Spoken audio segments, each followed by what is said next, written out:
Good morning, everybody. Welcome to Neuro Leadership. I think we maybe close the doors. Yeah. Before we get started, please stand up.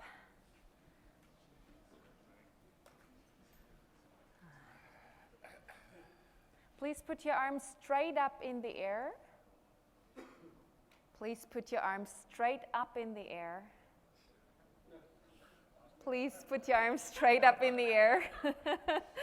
Thank you. You can take it down, and you can also sit down again. What did we just see? I gave you two ambiguous messages. One was different than the others, and usually when people get different messages between what you do and what you say, people follow what you do.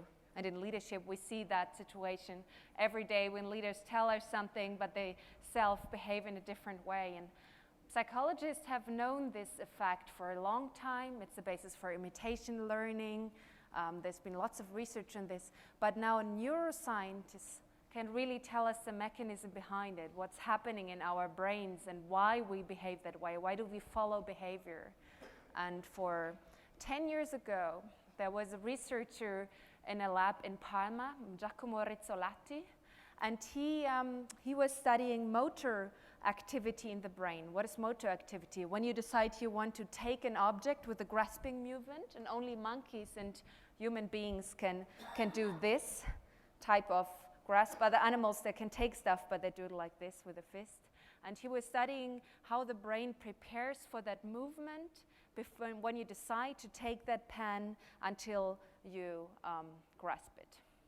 And what happens is he has a monkey sitting on a chair in a laboratory. In front of him is a bowl of food like raisins and nuts and monkey food, interesting things, so to motivate them to grasp things with that movement. And they could isolate neurons that would only respond to a grasping movement, but not when you grasp with your entire fist.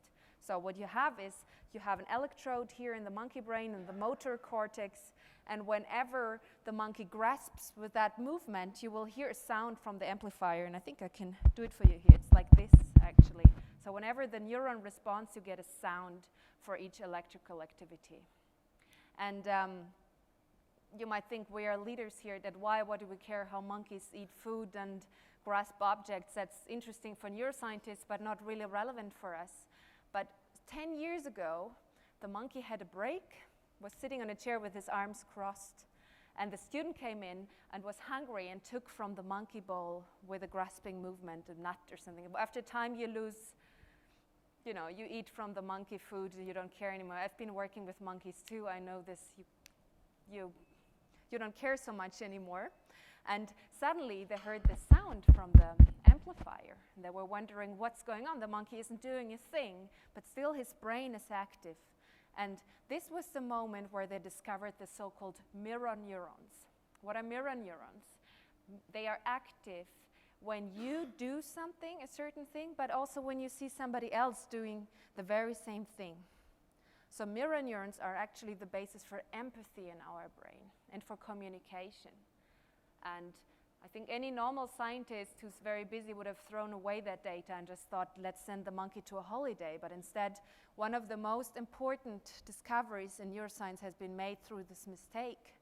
And today we know that empathy is something we are born with. You don't need your mother to tell you be nice to the other children, then you learn to be social and empathetic. We have a system in place in our brain that helps us to instantly feel the way other people feel.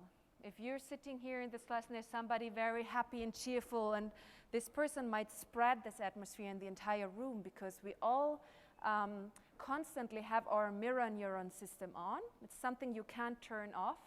As soon as you're surrounded by other people, your brain is constantly picking up what other people are doing and mirroring their activity in your own brain. And that's how you as a leader, your behavior, and especially your behavior, will have a great impact in the organization. Because what they found, and now mirror neurons are studied widely in human beings. They started with monkeys, but now today there's lots of research on our mirror neuron system. And what they found is that when you have a great relationship with somebody, your mirror neurons will respond more strongly to that person because we make a difference. People we like, we pick up more easily. I have a baby at home, she makes and I'm running, you know. I pick up every little change of mimics, and wherever people will say whatever she has, I don't care. And the same is for leaders. When people are high in the hierarchy, people are more attuned with their mirror neuron system to these people. So you people really will change the way people feel around you just by being there. Today's session is about leadership and the brain. The mirror neurons are just an example of new insights that have changed the way we look at human behavior. Many of the theories from psychology have been revised based on these new findings, and today I'd like to talk about two things. First, I'll give you a little overview of how the brain works, just very high level, just the most important thing for you to know as a leader. I think if you had wanted to study neuroscience, you would have done so, like I did. You didn't, so I give you a really high-level overview of the most important functioning as it's relevant for you as a leader. And then I'd like to show you one compelling model that you can put at work right at place, and it's a model that based on neuroscientific findings. And you will walk out of the session and you have this model and you can put it at use. At any time, I'm open to questions and challenges, and if you're bored or want to do something else, just let me know, we do something else. As you see, we have no slides, or I think I can take this away. I might show you some brain pictures at some point, but this is a very flexible and interactive 2 hours we have together. So at any point, if you're bored or don't understand or have a special question, I'm happy to adapt to your situation. Okay, let's start out. Here's the thing.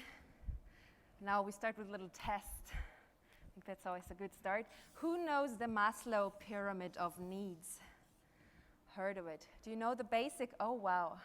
Okay, you guys have been to many leadership trainings. What's the basic? What's at the bottom? Survival. Okay, food, I hear.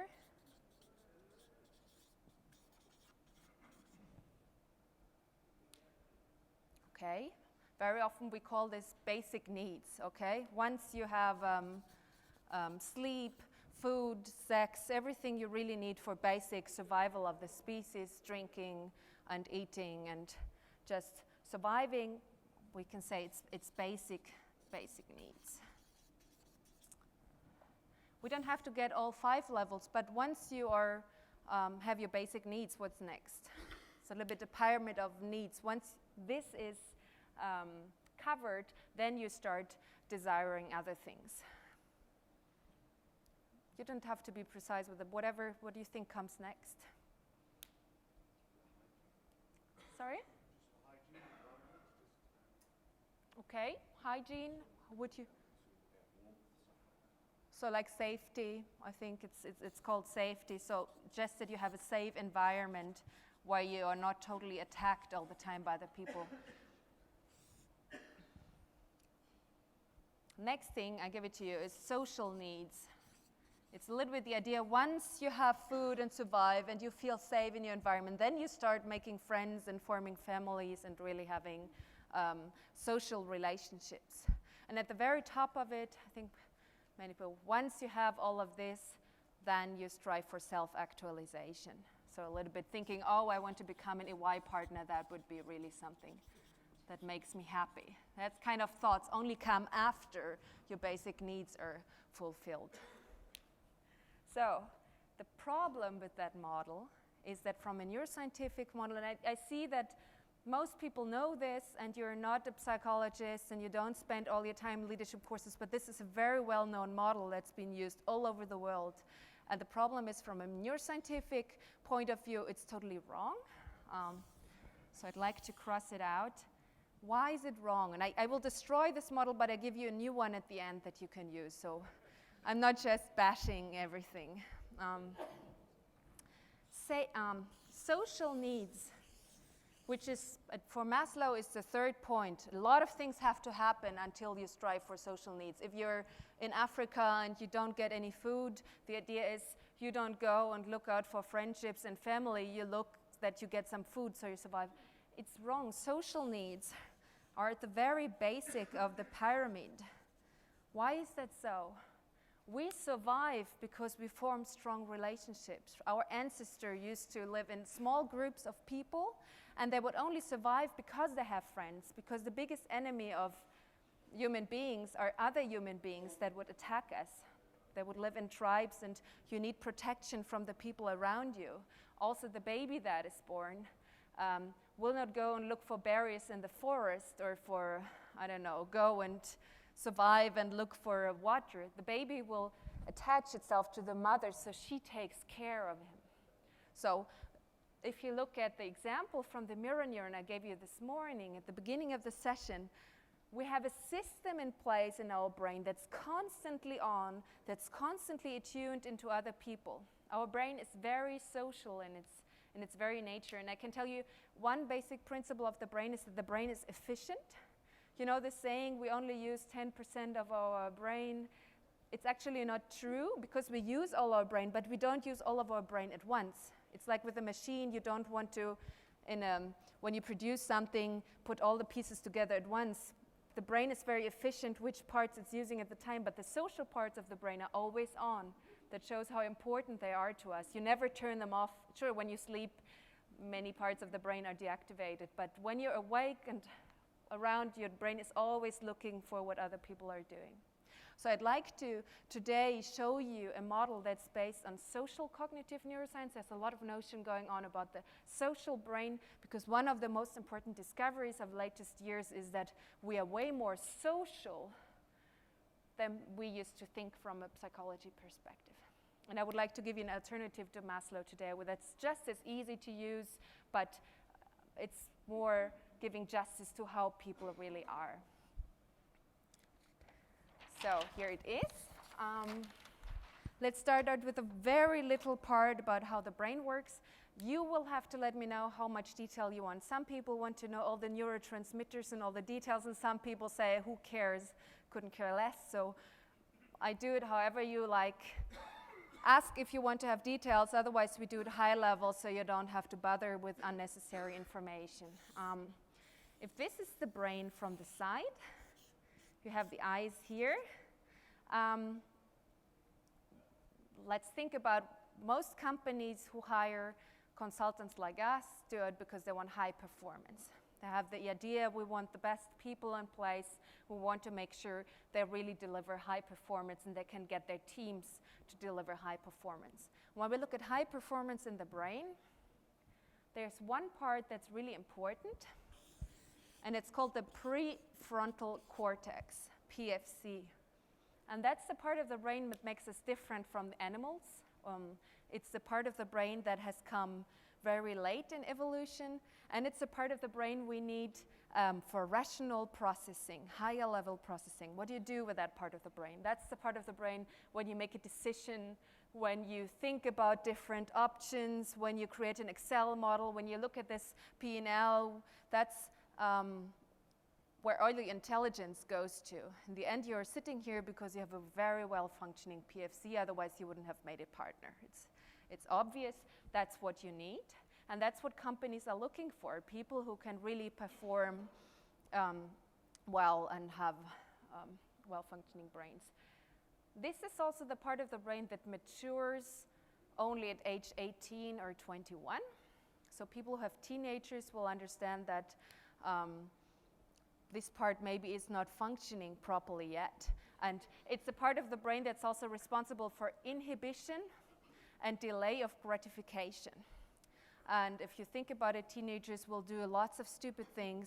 They don't know better. It's their prefrontal cortex that's not fully matured yet. And the interesting, maybe one last information about this, there was an experiment in the 60s where they gave children the option of having one marshmallow now or 2 5 minutes from now. It's a very simple task. You can do it with your own children if they have the right age, or even at the different age and see what they do.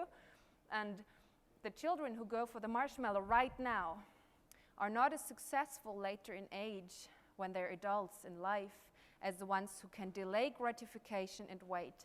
The prefrontal cortex already grows in small children, and some have a more powerful prefrontal cortex. It's something you can also influence by education, by not giving them everything all the time directly, by letting them learn to work for things.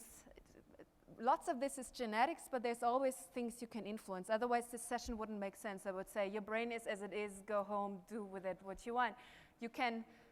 Education does make a difference in how your prefrontal cortex develops, and very important for success later in life, more important than intelligence, is something that's called executive control. That's the ability to delay gratification, to plan ahead, and to not always get all things at once, but to wait for it. I think you get a clear idea what our prefrontal cortex is capable of. Here comes the thing. That's what companies want. They want you to have a well-functioning prefrontal cortex that will assure you make great decisions and are performing well. But the prefrontal cortex is always overruled by another part of the brain, and that's called the limbic system. That's the part of our brain where emotions are processed. It's a part of the brain that's way older from an evolutionary perspective than the prefrontal cortex. And you could say if these two are in a fight, the limbic system will always win. But before we talk about that connection, I'd like to show you two basic principles of brain function. I think if you only take this away from that session, for me that would be enough, because you will see it everywhere in daily life. It's something, it might seem simple at first, but once you really realize what it means, you will see it everywhere in action. There's two basic things that our brain does. And you need to think, I told you that we never activate the entire brain at once. We always activate so-called neuronal networks or circuits. So parts of the brain are active together and they form like a group of co-workers. It's like the brain is in a certain state, you could say, attuned to a certain task. You can either be in what is called a reward state. What is a reward state? That's when you are happy, you meet people you like, you're eating chocolate. Whenever you experience pleasure and are engaging in something where you're having fun, the reward state kicks in. It's a part of our brain. I give it for those of you who love details. Nucleus accumbens. That's the structure in the brain in the limbic system where dopamine will be released. It's a neurotransmitter. I can get to more of that later, but it's a substance in our brain that changes the entire functioning of the brain, and it will make you happy. It gives you a burst of energy. So whenever you have a positive experience, the reward center will kick in. Interestingly enough, let's say somebody tells you, great job, well done in that session, loved what you did in that presentation. That will kick your reward center up. Same thing if you take drugs, it's the very same reaction. So it's, and I'm not saying you guys take drugs and have any experience of that, but usually the principle with drugs is you need more of the same thing to get the same result. So if somebody told you, great job today, kind of what you're expecting tomorrow is that somebody's telling you, you did even better today, and then you're happy. Every day you're doing everything well, that becomes your new baseline. We get used to good things very easily, and then it's our new baseline of how we feel. That's why there's research. Maybe I could ask you this. Who here, if you have the choice between winning the lottery today, and let's give you guys earn a lot of money, so let's say you get 10 million, otherwise you won't be incentivized. Okay, with some other groups you can make lower amounts, but I think for you, I need to adapt. And then either you win the lottery today and you get these 10 millions, which I think could be nice, or you have an accident today and you will be paralyzed for life. Who goes for the 10 million? Please put your arms up. Who rather prefers the accident? Nobody, obviously. I would do the same thing. I would rather take the money. There was actually a researcher who studied people who went through these life events, and Daniel Gilbert from Harvard, he's a happiness expert, really good research on this topic. And what he found is that 1 year after the incident, people were back to the original happiness level. So whether you become paralyzed or have 10 million won't really make a difference in your life. But another thing he found is what makes a difference in your life is the quality of your social relationships. But that's not the point here. What I wanted to say is, do you get used to good things? You also get used to bad things. But after a while, once you have the 10 million, and then you move to a new neighborhood and you build a swimming pool and you send your kids to American Harvard, Yale education, suddenly all your neighbors do the same. You compare yourself to these neighbors and it becomes your new normal. So a little bit we need to take into account that the reward circuit is pleasant, but it's gone quickly. You get used to good stuff, which doesn't mean that you have to avoid it, just that you should know that when you give feedback to people and you create a positive environment, suddenly this becomes the new baseline for you as a leader.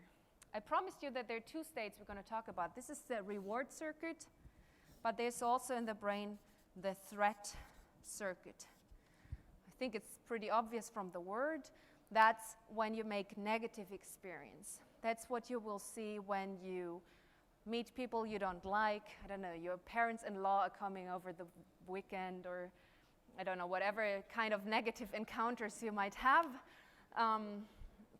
Or you, I don't know, this can be social situations, you get negative feedback, you have a stressful client interaction, something doesn't go well for you, and it can even be, I don't know, you are in this car accident we talk about, this puts you in a threat situation. In a threat situation, the counterpart of this nucleus accumbens would be the amygdala. It has been very popular even in the press for late years, lots of research on the amygdala. And what will happen is that cortisol will be put into your blood flow, and that's this negative stress hormone will go into your blood. And the thing is with threat, it basically stays a lot longer. Dopamine is released in your brain and you get a little kick out of it and you're happy for 10 minutes and then you focus on something else. Threat, one negative person in the morning who really puts you in a bad mood and you might stay in that mood all day long. Why is that so? Between reward and threat, there's one thing I would like for you to keep in mind, and it's very simple. 9-to-1, the so-called negativity bias. The brain does not treat positive stimuli and negative stimuli equally. We process negative experiences 9 times more strongly than positive experiences. So imagine you have a feedback situation, you tell the person in your team 9 wonderful things this person does and would say, oh, this little thing you could improve. And 1 year later you talk to the person, you will see that obviously he or she will remember that one negative thing and maybe some of the positive things you said, but I think one researcher, he said positive information is like Teflon on the brain, it comes and goes, but negative information is like Velcro. You know, it sticks to you, the material that is that sticky material that will stay on your brain forever. I think it's a good analogy. So when you interact with people, it's so much more easy to put them in a bad mood than to make them happy. But then positive things, it's a drug circuit, so you need more of the same to get the same effect, and negative experience might stick forever. Why do you think that's like that? Isn't that a little bit stupid to be so biased? Yeah? Survival. Your ancestors, imagine you meet the tiger in the forest, or tigers don't live in forests, but something like that, and you meet it once and it tries to eat you, and then you meet it again and you're thinking, oh, let's give him a second chance, let's see if he's nicer today. He maybe was hungry last time, he could have just eaten, and then you're gone.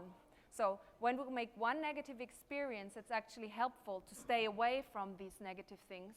And we also do a lot of work, and there's lots of research on learning. Let's say the strongest learning impact in the brain on negative experiences. You put your hand on the hot stove once, never do it again. It's aversive conditioning, and it even works. You watch somebody else make a negative experience, and easily the entire group picks that up. And for positive experience, people usually make that experience themselves, and they learn from that. You see somebody else eat chocolate. This doesn't mean that everybody here will go and eat chocolate, but you see somebody of you being eaten up by a snake that somehow was coming to the hotel, everybody will go away. There's not a few people who say, oh, I don't like snakes. Negative experience also spread very easily in groups. It's just something about the basic functioning of the brain I'd like to share. I think we can all relate to this from our experience. Now, the important thing is a little bit research. Often when you read the popular newspapers and there's an article about the brain, it will always be about parts of the brain where certain things are located. It's always a little picture, and then you see here is the self, and here is pain process, and here is the mathematical skills. But one important thing in the brain is the interplay of parts of the brain. And there's lots of researchers who look at how information is processed and from where it's flowing, and this makes a difference. And what researchers found is that between the prefrontal cortex for rational processing and the limbic system, there's lots and lots and lots of connections, and these connections are fast. So whatever happens here will influence what happens there and the other way around. But the influence from the limbic system is stronger. And there's two things that have been really scientifically proven lately, and there's no doubt about it. When people are in a reward state, dopamine is released, and this will have a very positive impact on the functioning of the prefrontal cortex. So people who are in a good mood and are feeling well will perform better. Obviously, you take a stupid person, put that person in a good mood, that won't help your performance. It's based on your personal potential, okay? I'm not saying it makes you smarter, I'm just saying based on what you got, it makes you function better. And the sad thing is that when people are in a threat mode, and very often people at work are in a threat mode because there's lots of unpleasant, stressful situations. Once you're in threat, your prefrontal cortex shuts off. Why is that so? In a threat situation, we have a mechanism that I think you all have heard about, fight or flight or freeze. When you're in a dangerous situation, it's important to make quick decisions. You don't want to think of 10 different solutions of escaping a tiger. You just run, okay? And social situations kick off our threat circuit. But they are not really a danger to our life, but we experience them. Our brain processes them just as if somebody is about to kill you. You can experience a bad relationship like a threat. And then your brain will disactivate the prefrontal cortex, thinking you better need to run away or to fight or to hide. And you won't have access to your full mental power anymore. And that's something that you don't need when you have a team of people who works for you. You want them to perform well. And very often circumstances make that people go into threat. And today we're going to talk about how to get people out of threat and into reward state. Do we all agree that reward is good for performance, or have you seen differently in the past? Because I would move on to that model before we all agree on that, because maybe you say, oh, it's nice, this coaching lady tells us something, people should feel good at work. Yeah, but actually have a deadline. I better pressure my team so they get it done. So are you doing this with your teams, or do you think it's sometimes good to stress them and they deliver better? Let's assume it's good. Assume it's not for me, it's not enough. Certain people will perform better if there's some element of Some certain things, I've repeated for everybody, certain people will perform better when there's an element of threat. And I think it's very important that you're saying that. And there's, I don't want to go out of the session of you thinking, now let's create this fuzzy environment of smiley, and I come up with cake to my team every morning and flowers, and then I say, oh, and get the work done, but be happy while you do it.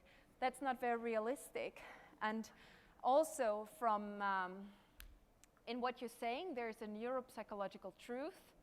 And I think I would like to show you a little bit how people react, let's reframe it, how there are individual differences of what puts people into threat or not.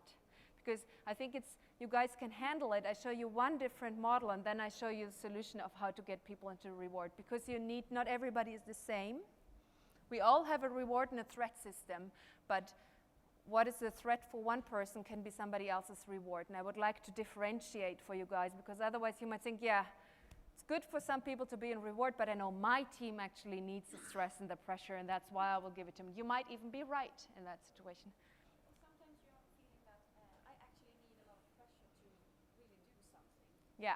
I sort of have a tendency to, I do things in the last minute. Yes. But I know that I can. Yes, and then you do it in the last minute. Yeah. A classic essay crisis Yeah. situation, isn't it? That essays get written very close to the deadline. Yeah, like an hour before, a day before. Yeah.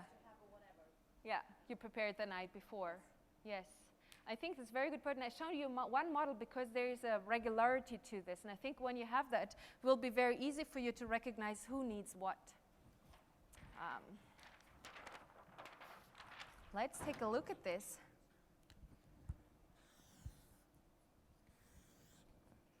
What we have here, it's called arousal. From a neuroscientific point of view, arousal is how activated is your central nervous system. Here you're in a coma sleep, and here you're close to panic attack. And in between there are many stages of activation.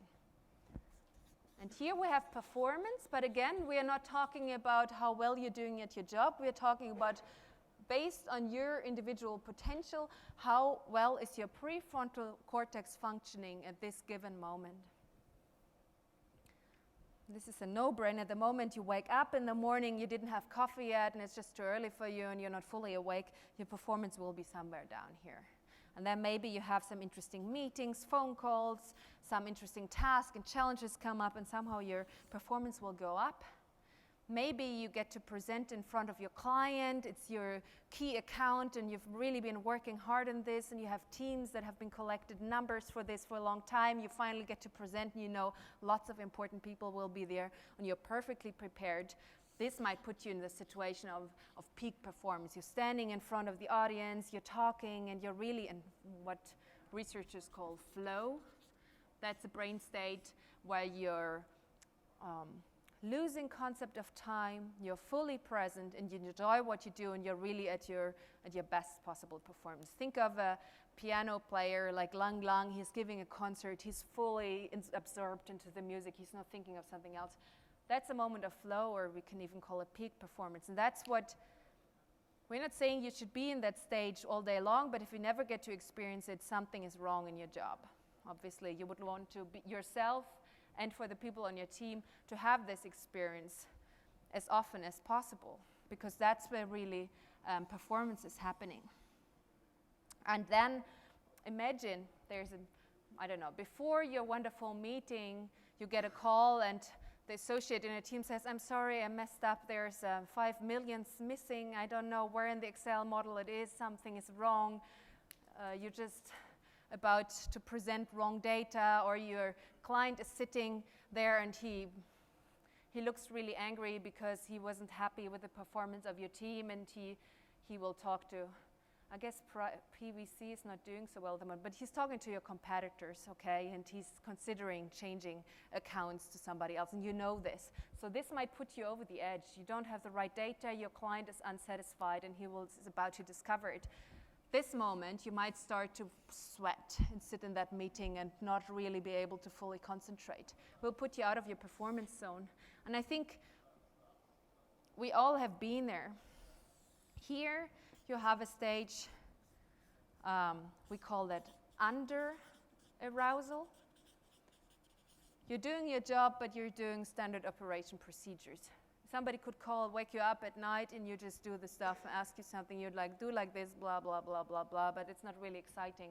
Some people spend all their working day in that stage. They are under challenged.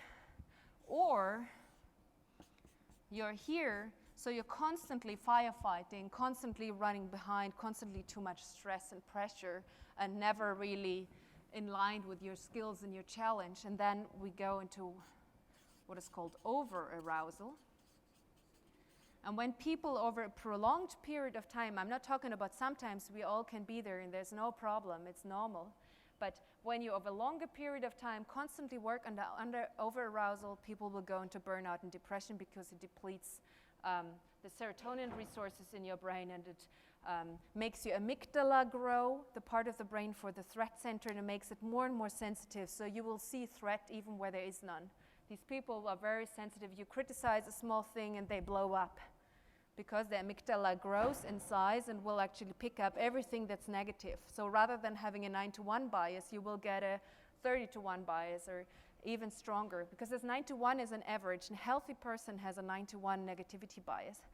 The more you go into burnout, the more negative you will become. And it's a way of your brain to look for all potential danger you could encounter so you can defend yourself. I think this is a model that has been found 100 years ago. What's new to it are a few findings around it that could actually define what are the things that will put you into flow. There are 3 substances from a neuroscientific perspective. You tell me then if you want to know all this stuff or if it's too much. First thing is, to get into flow, you need noradrenaline.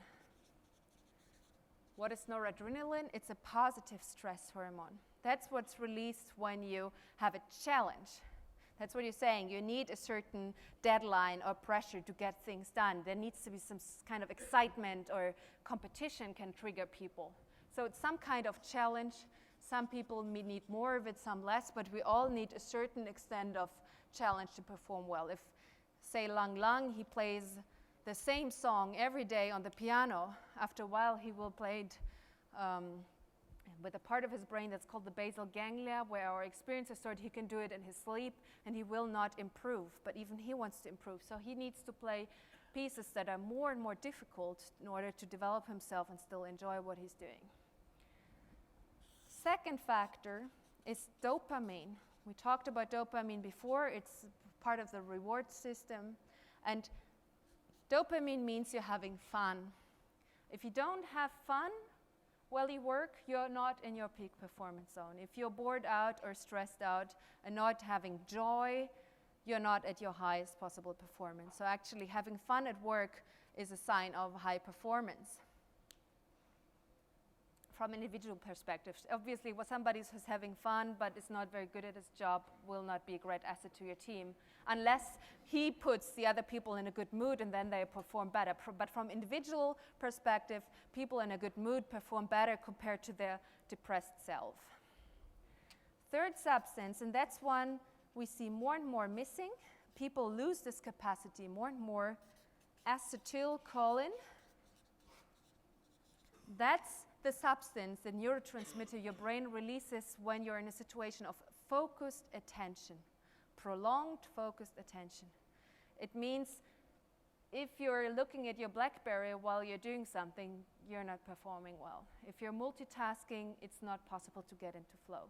If Lang Lang gives a concert and then in the middle of the Rhapsody number 17, he checks his email, it will put him out of that flow state. So prolonged focused attention. And if you look at children, they can get totally absorbed in play. They're in flow while they're busy looking at something. They're fully focused.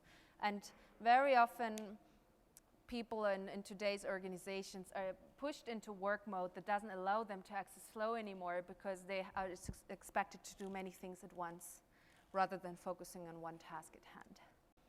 So this is just a little idea of what happens in the brain under peak performance. Here comes the thing. And here the individual difference come into. Those in the back, I have no idea if you can see what I'm doing here. I really hope so. Here, some people are here, okay? Just a little change of plans and they're out of performance because it stresses them out, or they don't need much going on in order to get into flow. For them, a deadline can be, it will happen in 3 weeks. What you do 10 minutes before your deadline, this person will do 3 weeks and will feel, oh, good, I managed it, because in 3 weeks is my presentation. So might be the presentation can be as good as yours, but this person will get it done 3 weeks before, okay? And then you have people who are here. These people are flying between Tokyo and Los Angeles during the week, and at the weekend they run a marathon or go rock climbing. It's a little bit, these people are always active, always doing something, always on the discovery of things. And I think we all know somebody like this.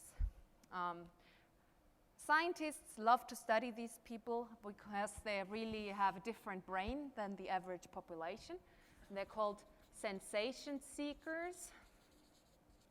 And what you can see here is actually a mutation in the dopamine receptors of these people. They need more external stimulation to release dopamine, so a lot of things can go on to activate them. They get bored easily. You need to give them new challenges, new things all the time, send them on a job rotation, give them new challenge, tell them, oh, rather than in a week, your deadline is tomorrow, to get them working. And I used to work for McKinsey in the past, and while I spent my weekend sleeping and relaxing from this awful work week, my colleagues would run marathons and do crazy things over the weekend, because most of them who seek jobs like this, where you really go in a constant challenge, are sensation seekers, or they're even called dopamine junkies. And it's an addiction. That's workaholics very often come from that category. I think we all get clear pictures of this idea. I imagine that there are quite some sensation seekers in this group. That would be my hypothesis. So here you have the classical consultants, investment bankers, and people like, this guy who jumped from, what's his name again? This guy Felix Baumgartner guy, this kind of extreme sports people who love the challenge. What kind of professions, where do you see these people?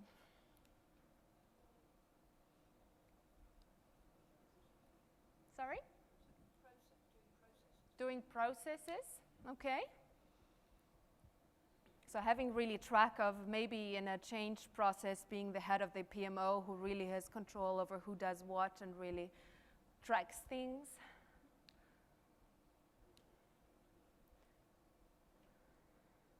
Just a few ideas. People who do the same thing every day, like a routine, they don't get bored. My mother, she's a doctor. She will go to the same of an eye doctor. It's very limited. In the end, you only look people in the eyes and they always have the same problems. She loves her job, done it for many years, and doesn't get bored. And she's not like she's saying, oh, I've done this. Let's do it different on this patient today. Let's make a little experiment. No, she will do it the same way, and she even enjoys it. Good for her patients, I would say. Here we can find doctors.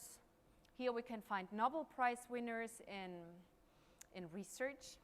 Think of Rizzolatti sitting in this lab with the monkeys every day, and you have no idea how many hours of recording the same stuff. You need 4 years to get data from one monkey. You need to train him for 2 years to do a certain task before. It's very, you really have to have sustainable interest in the topic. Think of best-selling authors. These people would have loved to publish a book. Their name on a book, they go to holiday and they write 2 pages and then they have it in their drawer and always think next holiday I pick it up and finish it. Somehow never happens because they learn stand-up paddling instead or something. So, these people are always doing new things. They don't always stick through with longer tasks. These people get it done. They can write 5 years on a novel and rewrite it until it's perfect. Important, I think, very often, and your group has been very nice. Sometimes when I ask people about professions, they give me cleaning lady, nurses, kindergarten teachers, and they give it with a little like, we are here, we are the high performer, and this is for people who do boring, low-level tasks. That's not true. The intelligence level here does not differ. Research shows us that there are equally intelligent people. It's a normal distribution, and in all of these groups, you have the same level of intelligence. It's just that the environment people need to perform and the kind of task they excel at are different. And when you talk about diverse teams and working in teams, and maybe you have different tasks, or in a process you have different stages where you need different people, you should know about this and know that while this person in a certain situation is already in threat because stressed out. This person is still bored and not at their full performance. So some people, you need to pressure them and challenge them so they get something done. And other people, you need to take the pressure out, and then they will perform at their best. Is there any research that would talk about the culture of an organisation? So do these things become self-fulfilling? So if you have an organisation that is full of people on the right, then you hire people like that? Yes. And therefore you never get anything done because people are strategizing all the time, you haven't got any people to do stuff. What research shows is that actually the people at the top decide the company culture. In many organizations, I see we work for multinational companies like yours. You're like a typical client of us. And in these organizations, men are at the top. Interestingly enough, being a man pushes you to the right. Being a woman usually pushes you more to the left because women are more risk. I'm pregnant, I have a baby at home. How likely am I to do dangerous, crazy things while I'm here to explore? Zero, okay? No interest at all. And there's an evolutionary point. Being a woman puts you to the left. Going with age, we're also going to the left. And very often, people here to the right, they have a very active testosterone system and dopamine system. When these two substances come together, then you get a sensation seeker, okay? Very often, there are also women who fall in this category, and it's totally healthy. High-performing women, there's nothing wrong with them. But not so many women come into that category. Very often, women in your position are the ones that thrive under challenge, and they can persist under these situations, and they know how to do it. And the average population would never be competitive enough and be even willing to become a partner at EY because they say, why all this hassle, too much working? I'd rather open up my own little, I don't know what's it called, little accounting studio somewhere. I take in my little clients and I go home at 5. Okay, that's perfectly fine and might make a person here very happy. They just don't see the point of going through all this. It's a lot of hard work to get to where you are. So once people are at the top, they design the climate for the people around them based on their own needs because they think, I thrive well under pressure. Let's put my team in a good situation. It's not a bad intention behind it, but you create a climate that's good for the people around you. And very often the CEO, the board are people like this, and they will create a company culture that is good for these people and not so good for those. So very often we also see that there's a little bit, when I worked in consulting, I know there was a lot of, I know this one partner lady, she was like, oh, I have this one person in my team. He sleeps under the desk, he needs breaks. We can't have a person like this on the team. Why not? You know, let him take his breaks as long as he gets his job done. If the others don't need a break, let them not have a break. There's a need to have a little bit more flexibility and not judge people so quickly because they have different working modalities.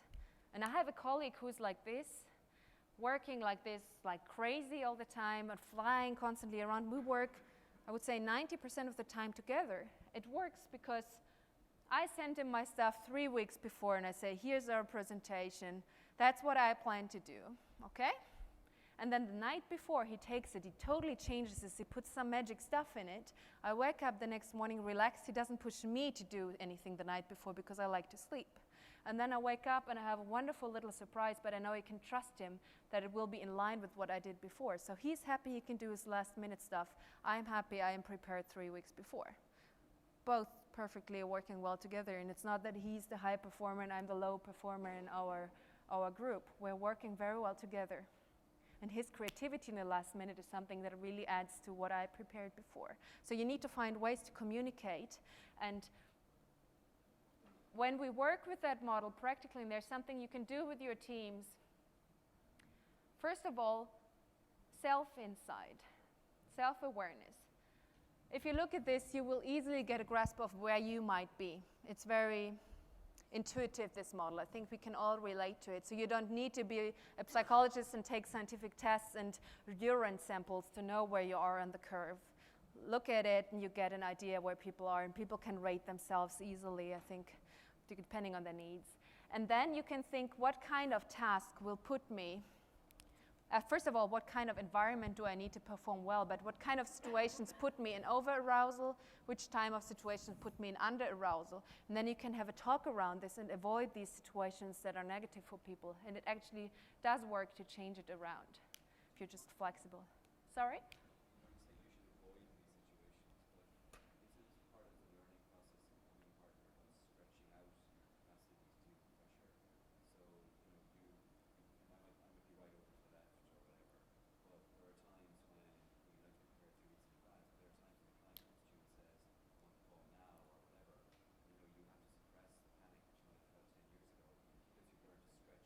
Mm-hmm.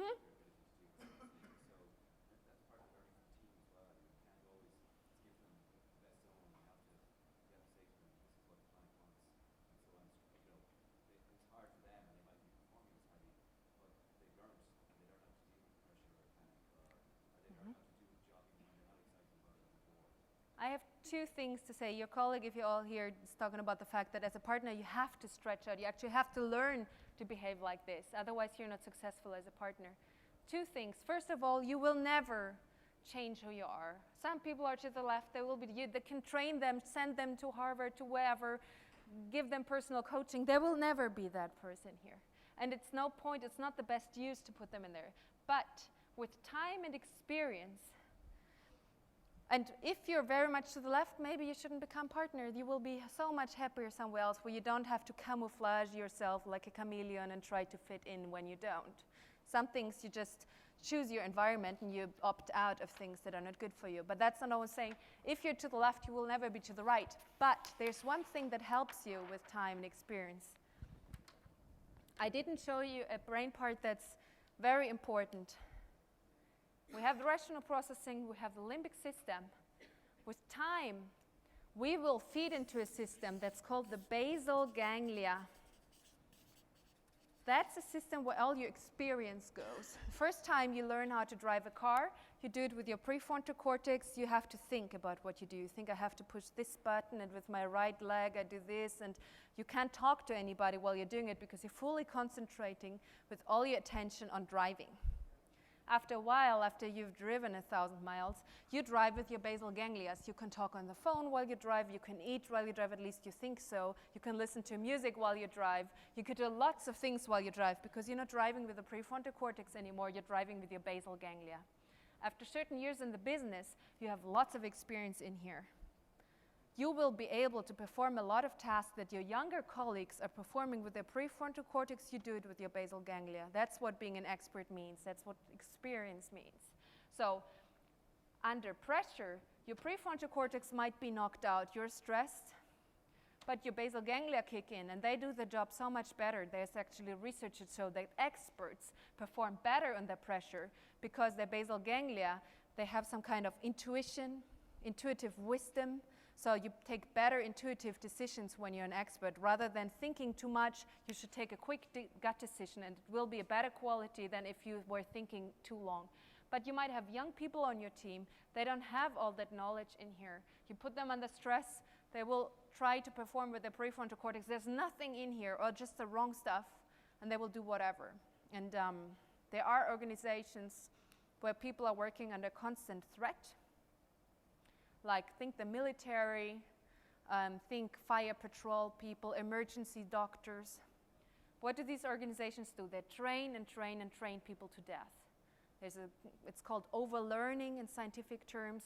They make sure everybody has the same standard operation procedures in the basal ganglia. The moment your enemy comes, you pull out your gun and you shoot in one certain way. You don't need 20 creative ways to shoot your enemy. You have one way of how you do it and you get it done. Doesn't matter if your prefrontal cortex is still on or not, you do it with your basal ganglia. In milliseconds, you take decisions. When you're more experienced, it might seem to other people that you're more to the right, but it's actually just the fact that things don't stress you as much anymore because you know you have that experience in your basal ganglia, and you don't need to involve your prefrontal cortex as much anymore. But you might be acting under arousal. You do it under your experience and you solve that situation quickly. That's something people have to learn, but you will never move somebody from the left to the right. It's just that when you have more experience in your basal ganglia, it will appear that you moved to the right, but you didn't. Does that help you in your question? Yeah. So with time, you will never change somebody. You shouldn't even try it, because you can do psychological testing around this, and this is stable over life. People rather move to the left with age. Yesterday, I know we moved the session after lunch for half an hour, and all of you guys, at least I had people in my session, and they survived that change without being totally stressed out. Oh, half an hour later, what will you do? You know, do this in an older people's home and move their lunch for half an hour, and people will go crazy, and you really will see that the older you get, the less testosterone system activity you have, the less dopamine is produced, and people get less flexible with age. The only thing that saves you is your experience. So if you've done things a million times before, even if your client is a little bit difficult, you've seen 100 different difficult clients before. So it's like, oh, whatever, it will solve itself. It won't kill me to deal with that person. And you're cool in that situation. But a young, not so experienced person might go into threat. And you should take this into account, that when people don't have so much in here in the basal ganglia, they are more easily going into threat. Is there a difference if those threats or challenges are externally generated or self-generated? Yes. The number one prevention of stress is a concept called a locus of control. When you feel that you are master of the situation, when you have something that's called perceived control, things don't stress you anymore. It can be an external thing, but when you think you can influence it, it can be solved. It doesn't stress you. We will get to that point later when we talk about autonomy. When you perceive yourself as a victim, and some people, then obviously you will be stressed out by everything. And some people have a more internal locus of control, so whenever they're in a difficult situation, they think, what can I do? How can I change it? How will I solve it? And other people are like, poor me. Oh my God, it's happening to me again. Oh, I'm always unlucky. Oh, now things are going badly. And there's, that's something actually you can influence. Lots of therapy, and I'm not saying psychotherapy always works, but there's one therapy that's based on this idea of changing people's locus of control, as an example in depression, so they don't see themselves as a victim, they get more active.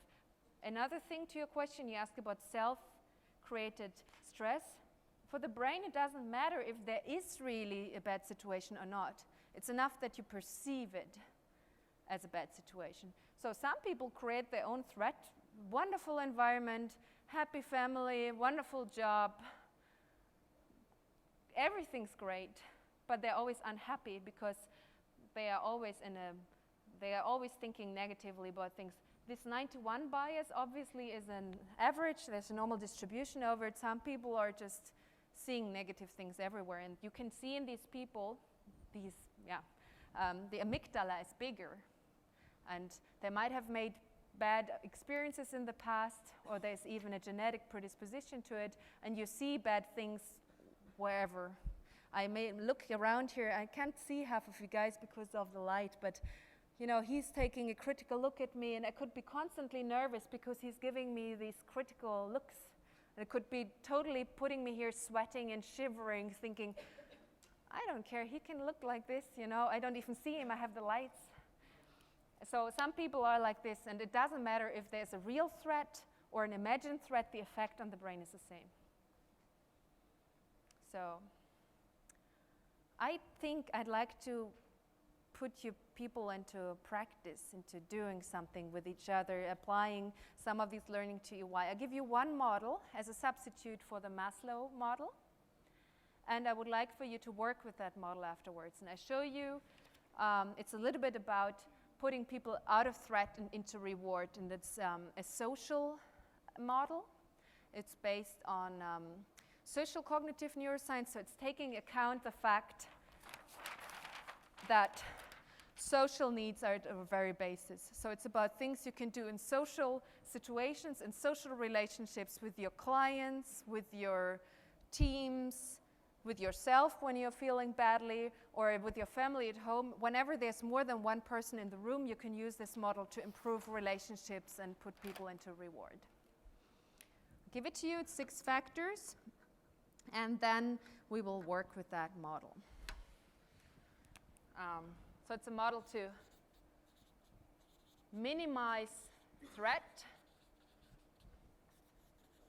maximize reward. And you can even use it as a diagnostic tool. Let's say you are having a relationship with a client and somehow it just doesn't work out. You don't connect. Something is wrong. You feel you will never be successful at this client. You can go through these 6 factors one by one and think, what could it be that puts me off with that person? The model has a funny name. It's called Freaks, but I think it's easy to remember. And each of these factors you can target individual. It's a different way of looking at people's needs. Let's start with the E, energy. We talked about mirror neurons before. When you meet a person, you will instantly pick up this person's mood. And some people just suck your energy, right? You don't want to be with them because somehow you feel like, just leave me alone, get rid. You're thinking, oh, my plane is leaving, I have to go. You're always finding excuses. I have a deadline, I need to make this call, I'll see you. You just somehow don't want to be with these people I'm putting. But obviously, before we even go into a social situation, we are pre-influenced. If you're unhappy, there's a high chance people don't want to be around you. That's why depressed people become so isolated, because yes, they don't enjoy company, but also nobody wants to be with them. You will spread this negative energy. So a lot of what happened before you encounter a social setting will make a difference. Let's say your soccer team won yesterday evening. You will be high in testosterone, high in dopamine, and you will go into a meeting full of energy and positive attitude of can do, let's do this together. You know, if your wife left you yesterday, then obviously you will go into the meeting in a different mood. And these things we pick up instantly before we even start talking to people, and they will influence. So it's a little bit when you have a problem with somebody, you can also think the problem could be outside your relationship. Doesn't always have to do something with you. It could be that this person has a strong negativity bias or something. So this factor is a little bit about the energy somebody brings into the room, or the energy you as a leader bring into the room when you interact with people. Next factor, ranks. And now you might think this is about the fancy watch and the big car and the higher bonus.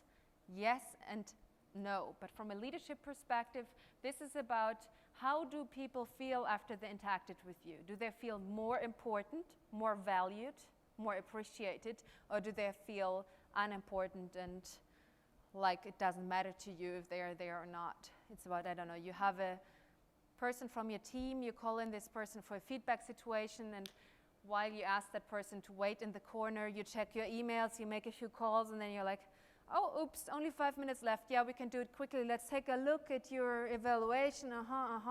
Yeah, good job, great. Keep on the good work, bye. How will that person feel afterwards? Not very important, not as if this person is making a difference to you. And from an evolutionary perspective, we are wired to think in hierarchies. People want to feel important. They want to be an important part of the group. And you can either give them that feeling that they make a difference, or you can treat them in the way that they always feel that they're somehow inferior to you. Salespeople use this factor often in a very manipulative way. They look at your credit card and they say your name 1,000 times, or call centers, people are trained to say your name every 30 seconds. Obviously, when you exaggerate and don't do it in a truthful way, but in a way to pretend that somebody's important to you, mirror neurons kick in, and people will sense that you're being just this kind of guy who comes in cheerful, but you know it's not meant. Obviously, with this model, it only works when you really walk the talk, do it from your heart. This is not about pretending to like people when you don't, okay? But it's about people want to feel important, and do you make them feel important, or do you devaluate them?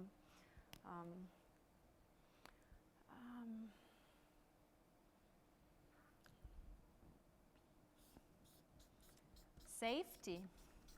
Our brain is constantly trying to anticipate the future. That's what our brain is doing. Constantly thinking what will come up next, because this, based on the activity of a limbic system, our brain is deriving conclusions about the future. Does this person make me feel good? Okay, somebody I'm safe with. or not. Safety is a lot about trying to predict the future. We often see this in change situations. Everybody's insecure. Will I have my job next year? This put people in a very insecure situation. And we once had a program where we taught people how to fire large groups of people. Nothing I would recommend to do, but sometimes you have that situation. You need to really get rid of 20% of the people in the company or something like this. Obviously, there's a certain way to do it better or not. It doesn't help to sugarcoat it and say, oh, it's okay, it's nothing bad is happening, and then suddenly you get rid of these people.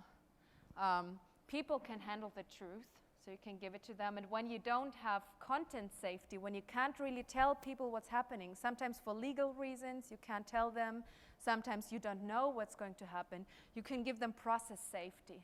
So this is about the way how you handle information, whether you give people a clear path so they know what to expect in the future from you, or whether you confuse people. You give them a feedback that is okay, but they don't know, will I make partner? Yes or no?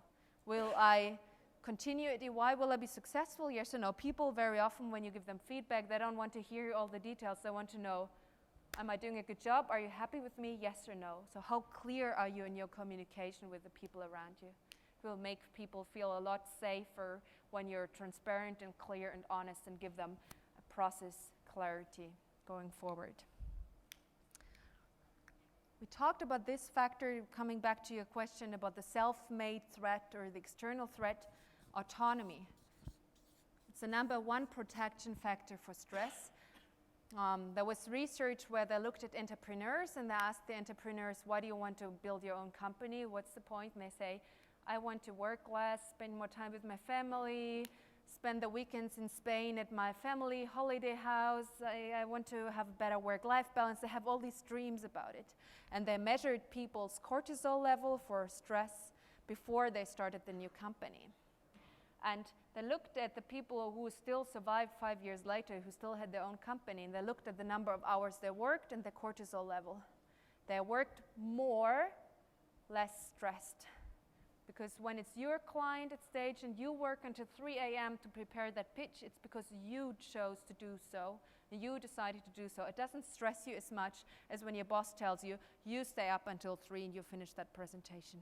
So it's a lot about giving people choice, not micromanaging too much, giving people, as an example, the autonomy to work in a style that fits their need on the curve, allow personal freedom wherever you can, to not put people into some kind of corset where they feel that you dictate what they do. We all have a need for autonomy, some people more than others. Obviously, there's also individual differences in this model. Here, I show you a real brain. See if this works. Here we go. Take a look. I don't know if I have a laser thing in here. I doubt I do. But I show you to the left. You can see, let's say if a neuroscientist looked at this picture, he would say this is a person whose arm has been cut off. Okay, this is somebody who's been tortured in the brain scanner, a person in pain. To the left, you see the anterior cingulate cortex. That's the part of the brain that's activated when you experience physical pain coming from your body. This signal is processed. And to the right, you see an activity in the right ventral prefrontal cortex. That's a part of the brain that's active when we try to cope with the pain. So when we're in pain, physical pain, we have the pain being processed from the body, and we are thinking of ways to get out of the situation, to suppress it, to think of something else, to think of ways to get out of it. Would be very unethical to make an experiment like this. Instead, well, and you could now say it's also unethical, but I let you judge yourself. What they did is they asked people to join for a game of sports. So you would lay in the brain scanner. On top you have a screen. You have a little joystick, and you get to play a game of cyberball. Cyberball is 3 people are playing. It's a little bit like basketball. You toss a ball to each other and you play together. It's a social game. And the first 10 minutes, it's really fun. You play with your 2 other antagonists, and you play balls back and forth, and you get better because with the joystick somehow you learn to handle it. After 10 minutes in this setup, suddenly the two other people are starting to toss the balls between each other, and they ignore you. You're somehow always jumping behind, always trying to catch the ball, but then somebody else catches it right before you. This was the setup for a setting of social exclusion. They simulated a situation where you're left out of the group. And even though you have only played with these people for 10 minutes, this idea of suddenly being excluded creates an effect in your brain that is similar to physical pain. So what you can now see in neuroscience is this notion that physical pain has the same impact in the brain like social pain.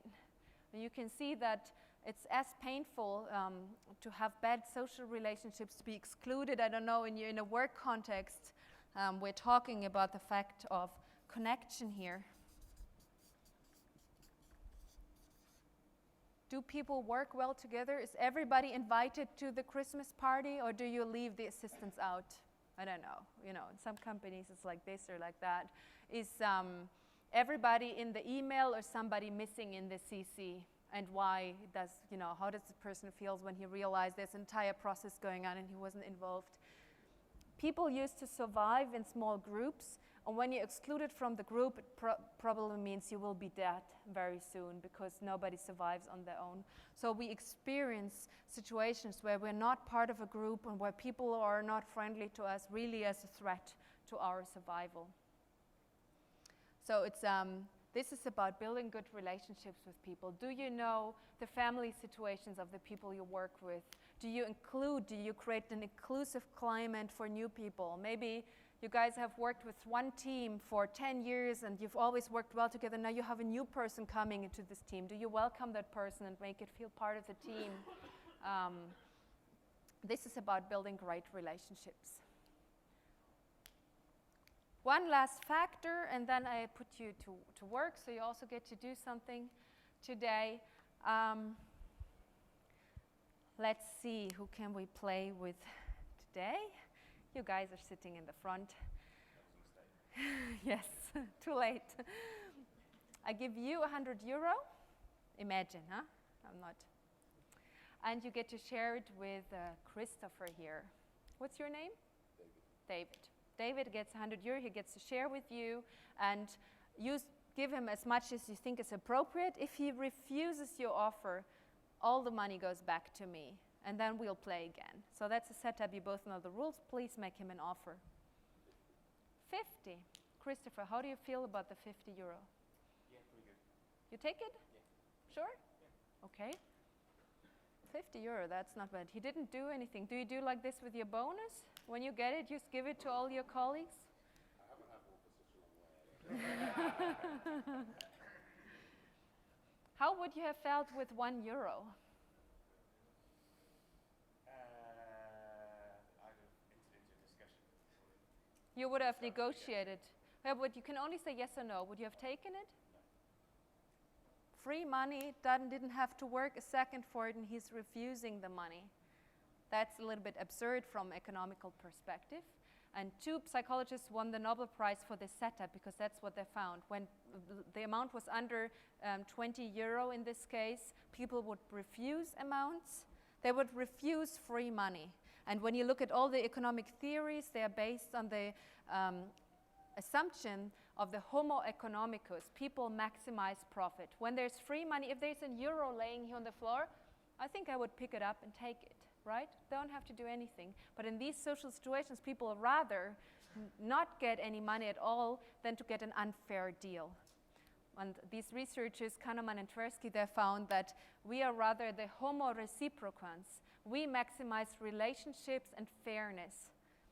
People would sometimes even pay money to punish an unfair person in these situations. So this is about fairness. And it doesn't really matter if a situation is fair or not. It's about perceived fairness. When your bonus system is perceived as unfair, when the way you treat different people in your team is perceived as unfair, it will put people into a very strong threat reaction. And just maybe one little funny information for you guys here, and then we put this. They have done a lot of research on this ultimatum game, as it's called lately, even in the brain scanner. And in one setup, they sprayed a substance called oxytocin into people's nose. Oxytocin is a substance that's released when you have great relationships, when you fall in love, when you bond with people. It's a neurohormone. It's released after birth to bond with your baby, as an example, or when people fall in love. But even in normal situations, when we shake hand and touch, oxytocin is released, or when you hug. So it's a very powerful substance in our brain. You can spray it up your nose, and then for 10 minutes you have the impact of being high on oxytocin, just as if you just fell in love. And How do you get hold of it? you can get it in the pharmacy, but you need a doctor who prescribes it for you. And it's also, you can't do it, as an example, we couldn't distribute it here in the room through this air conditioning. You need to spray it right up the nose. So you need to be, if you want to influence somebody, you first need to get very close. Yes. So if David had oxytocin in his nose, what do you think he would have done? Give more money. And that's what happens. When people are high on oxytocin, they just give it away. And when people high on oxytocin get an unfair deal, it's like, it's okay, David needs that money. I let him do this. It's with your family, think about it. You might think not share your bonus with your colleagues, but you share it with your family, and you don't count the hours your wife was dishwashing for every euro you give her, right? We're not going to do that.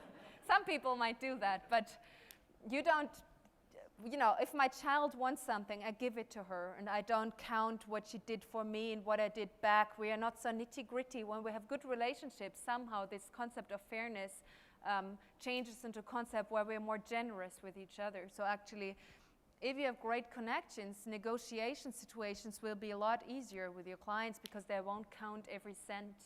Yes? You're saying if we can give someone a rubbish bonus, we should give them a hug first? Think in that situation. I mean, the overall, maybe not in that setup, first a hug, then a bonus, but if you have great climate to work in and people feel valued, they won't demand as much money. When people ask for money, it's never about the money, at least not in our society where I would say all of you have enough money. Let me make the judgment for you. You all look like you have enough to eat and drink and clothes and everything's taken care of. When people ask for more money, it's about ranks, more recognition, it's about fairness, it's never about the money. When people want more money, it's because they feel that what they're doing should be valued. So the money is more like a symbol for what you're worth in the company. So it's important to get the money right. I'm not saying money is not important, but when people ask for money, they never ask for the money, they ask for fairness. I'd like to give you a little exercise now. We have until 10:30 in this session. I would like to put you at work for 20 minutes in small groups. I tell you what to do in a second, and then we will debrief together.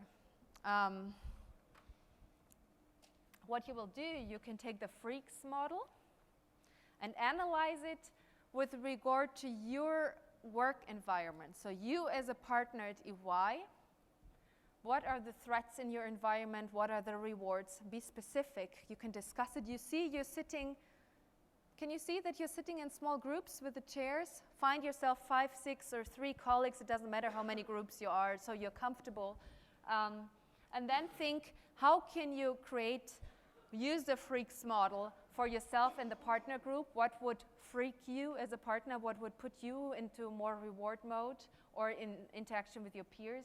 Second, you could think about your teams, how you can apply this to create a better work environment for your teams. Or third, think about your clients. How can you put this to work with them? You can think of specific client situations. You can, as a result of this, I don't want a 5-minute presentation. You work for 20 minutes, ignore the numbers here. I know it must be difficult for you that always focus on the numbers. The numbers here don't work. We'd like to just have some key insights from each group, because we're too many. If we present, we don't want to hear 20 stories. We want to have 1 minute from each group with some key insights, with some examples, with some fresh ideas. Get started, I think, if we're done at 20 after that's good. Just get started. You have something to write and discuss. And you can make a decision to only focus on your teams or your clients or yourself. Be flexible with that instruction and make the most out of it. And I will be here in case you have questions.